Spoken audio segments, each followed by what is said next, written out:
Imagine waking up to the cold, harsh reality of a world where people vanish into thin air, their stories ending without answers. Years go by, decades.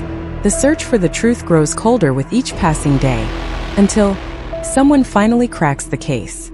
In this video, we delve into the chilling world of cold cases that have haunted communities for years.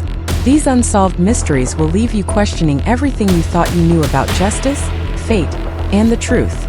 But here's the twist. Some of these cases were not solved by the police, but by ordinary citizens who risked everything to bring the truth to light. The details that have emerged will shock you. Are you ready to uncover what happened to these victims, and more importantly, who was behind it all?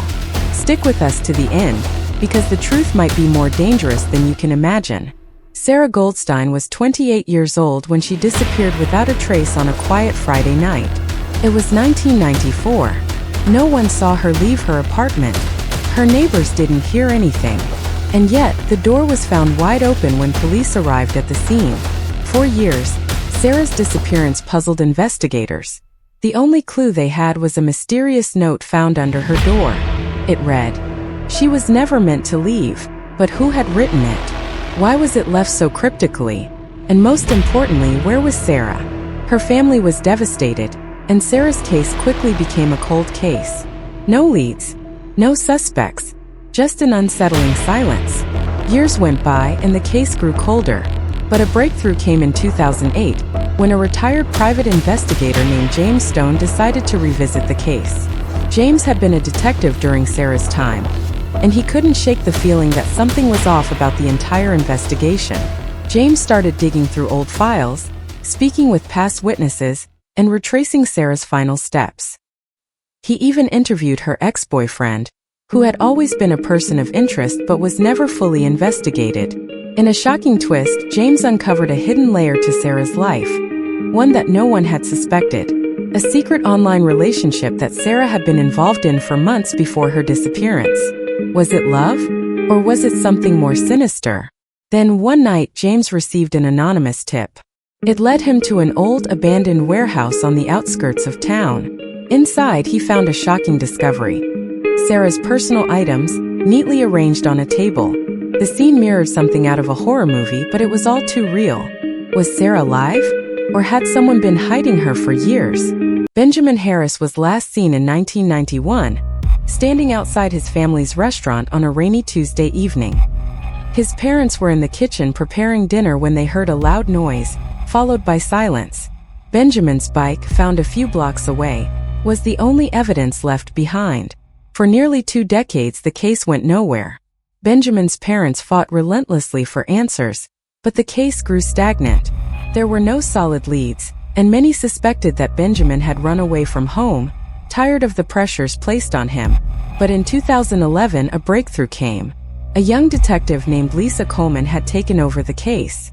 She didn't buy the runaway theory. She believed that Benjamin had been taken against his will. Lisa re-examined old witness statements and discovered that several people had heard a strange car engine near the restaurant that evening. But when questioned, none of them had mentioned it at the time. They were all too afraid to speak up. As Lisa continued her investigation, she learned that Benjamin had been involved in a complicated web of local business rivalries. His family's restaurant had been competing with a nearby diner, and tensions had been high. But there was one detail that didn't sit right. The diner's owner, a man named Frederick Moore, had a dark past. He had been involved in shady dealings, and Lisa believed that he had something to do with Benjamin's disappearance.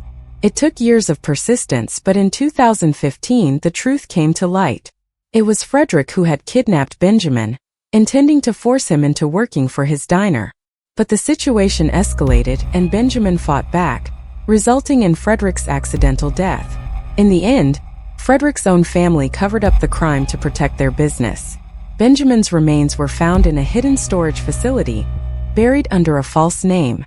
It was a shocking revelation for everyone involved, but the biggest mystery was still left unanswered. Why did Frederick's family cover up the crime for so long? The discovery of an unidentified woman's body in the small town of Riverwood in 2003 sent shockwaves through the community. She was found along the riverbank, her body badly decomposed. No identification, no witnesses. Just a dead body left in the cold. The case baffled authorities for over a decade. Who was she? Where did she come from? And how had no one ever reported her missing? The town was full of theories. Some believed she had been a victim of a random murder, while others whispered about an underground human trafficking ring operating in the area. Then, in 2016, a genetic genealogy breakthrough changed everything.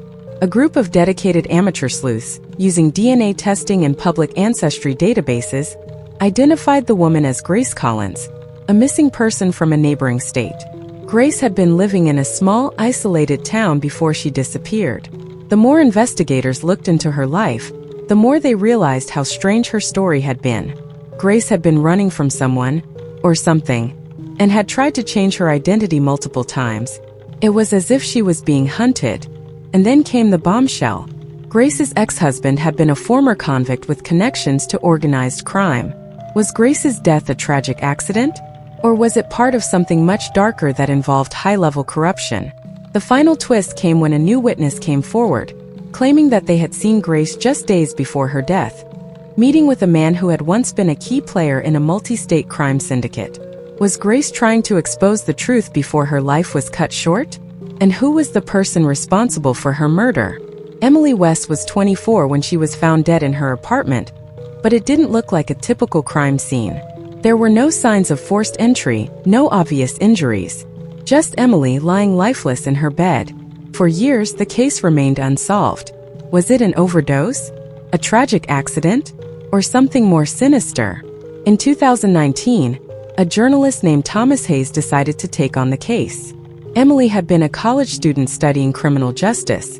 He suspected that she had uncovered something she shouldn't have, something that had cost her life. Thomas dug through old records and discovered that Emily had been investigating a corrupt law enforcement officer, someone with ties to a long list of unsolved crimes. Her death, it seemed, had been covered up to protect the guilty parties. But then a chilling piece of evidence came to light. Emily's laptop. Hidden in a password-protected folder was an extensive file on the officer's activities. Was Emily's death truly an accident? Or had she been silenced to protect someone in power? As we draw closer to solving these cold cases, we must ask ourselves, what's the true cost of justice? And as investigators and sleuths continue to dig, we discover that some of these mysteries may never truly be solved. Some cases lead to nowhere, and some questions may never have answers. But one thing is certain. The truth is out there, lurking in the shadows, waiting to be uncovered. But will these cases ever truly be closed? Or is someone watching, waiting for the right moment to strike again? Stay tuned and subscribe to Faceless Justice for more chilling cold case investigations and unsolved mysteries. Don't miss out on the truth waiting to be uncovered.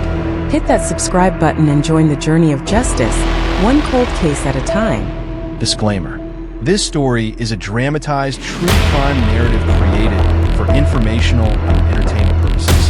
While it is inspired by real investigative formats, the characters, events, and details in this account are entirely fictional.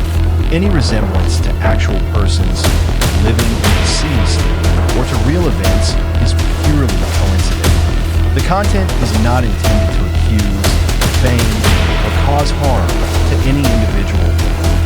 All depictions of crime are fictionalized and should not be interpreted as factual accounts.